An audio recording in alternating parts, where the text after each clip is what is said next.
Sir Bhanu Pratap sir, आपको detain किया गया। भानु प्रताप सर, आपको डिटेन किया गया क्यों? भानु प्रताप सर, भानु प्रताप सर, ये देखिए, ये आप देख सकते हैं जो टक्कर में ईवीएम हटाओ, ईवीएम हटाओ, ईवीएम हटाओ, ईवीएम हटाओ, ईवीएम हटाओ, ईवीएम हटाओ, ईवीएम हटाओ।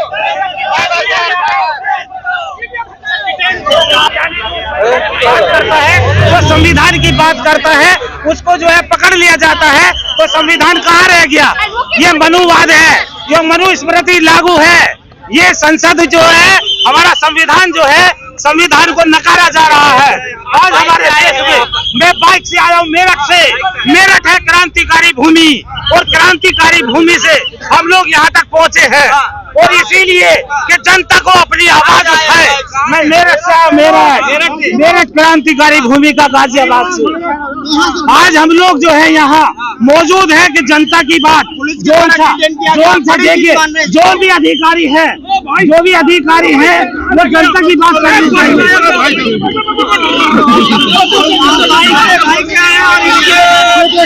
तस्वीरों में बाइक से मेरठ से आए हैं और ईवीएम के खिलाफ ये चुनाव आयोग से जाना चाहते थे, लेकिन दिल्ली पुलिस की टीम की तरफ से यहाँ पर इन्हें रोक लिया गया है। देखिए, मैं आपके माध्यम से एक बात कहना चाहता हूँ। हाँ। देश एक ऐसी दशा में प्रवेश कर चुका है जो आपका देखिए, आप महत्वपूर्ण मुद्दों को चलिए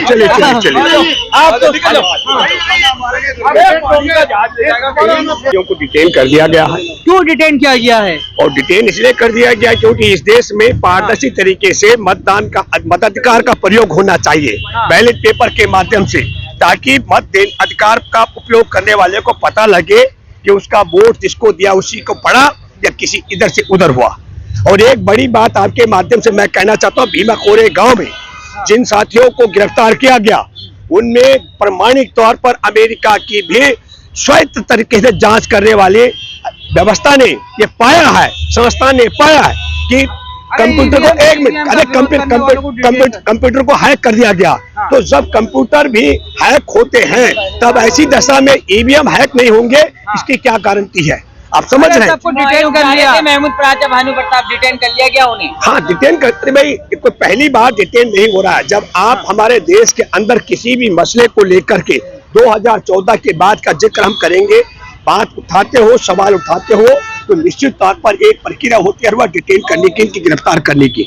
ये एक मामला है, लेकिन इस पूरे मसले को मैं आपसे एक अपील करता हूँ, पहले तय की जाती है। और तय क्या होती है?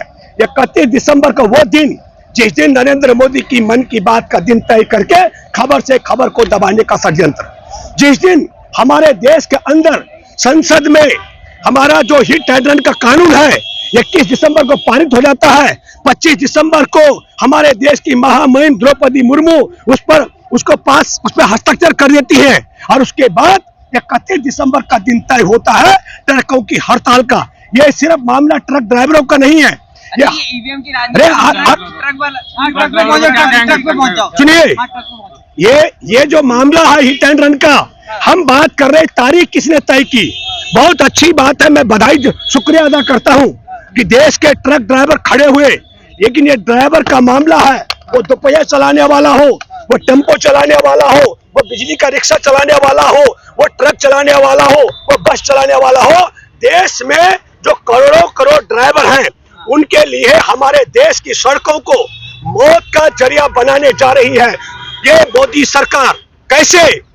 अगर हिट एंड रन नहीं करेगा, वहीं पर खड़ा हो जाएगा ड्राइवर, चाहे वो दुपहिया वाला हो, 4 पहिया वाला हो या 10 पहिया वाला हो, तो देशवासी उसकी मॉब लिंचिंग करेंगे, उसे पकड़ करके मार डालेंगे।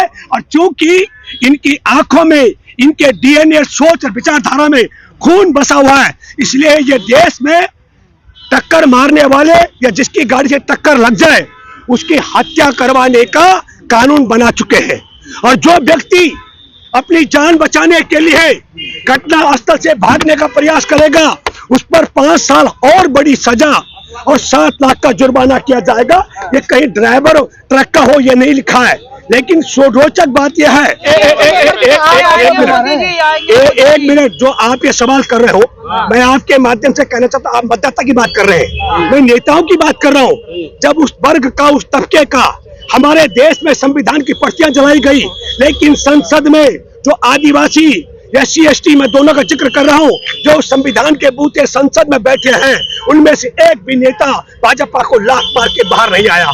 तब आप आम आदमी की अगर बात करते हैं, तो मैं ये मानता हूं कि 2014 के बाद का ट्रेंड जो बदली हुआ, इसके पीछे की अहम भूमिका जनता की नहीं है, मीडिया की भूमिका है। मैं थैंक्स करता हूं, बधाई देता हूं YouTube के चैनल के आप सब मित्रों को कि आपके माध्यम से देश की आवाज, देश के किसानों की, आदिवासियों की, दलितों की, मछुआरों की, सबकी आवाज बुलंद होती है, जो हमारे देश में तिरंगा लेके घूमते हैं।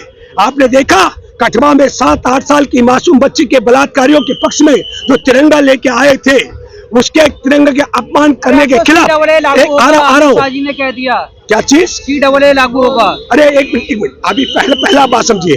पहली बात, जरा मैं ट्रक ड्राइवर में आ रहा हूँ वापस। 2 तारीख को हड़ताल खत्म कर दी गई, किसके साथ? सुनो, अरे उनका मामला शांत हो गया। नहीं सुनिए, हमारे देश में किसान आंदोलन हमने किया, हमने कहा कानून वापस होने चाहिए। अब वो कह रहे हैं हमें लागू नहीं करेंगे। मैं एक बात कहना चाहता हूँ, जो ऑल इंडिया ट्रांसपोर्ट कांग्रेस के लोगों ने जाकर के सेटिंग कर ली, मैं फिर कहना चाहता हूँ, ये कानून जिस दिन धरातल पर आएगा, उसके बाद यदि किसी स्कूटर से, स्कूटी से, मोटरसाइकिल से, 3 व्हीलर से, बिजली वाले रिक्शे से, टेम्पो से, ट्रक से, बस से कोई भी दुर्घटना होगी, तो निश्चित तौर पर जान बचाने के लिए भागने पर 10 साल की सजा और 7 लाख का जुर्माना। अगर भागेगा नहीं तो गारंटी इस बात की है कि देश में उसकी मॉब लिंचिंग करा दी जाएगी। ये नरेंद्र मोदी की सरकार ने चित्त भी और पट्ट भी अपनी कर दी है। जो आप कह रहे हैं दिखाना पड़ेगा, तैयार करवा लीजिए। देखिए, एक बात आपके माध्यम से मैं कह सकता हूँ, अभी CAA की बात कर रहे हैं कि NRC की बात कर रहे हैं आप? मैं ये कह रहा हूँ, NRC के लिए मैंने बहुत पहले चैलेंज किया था।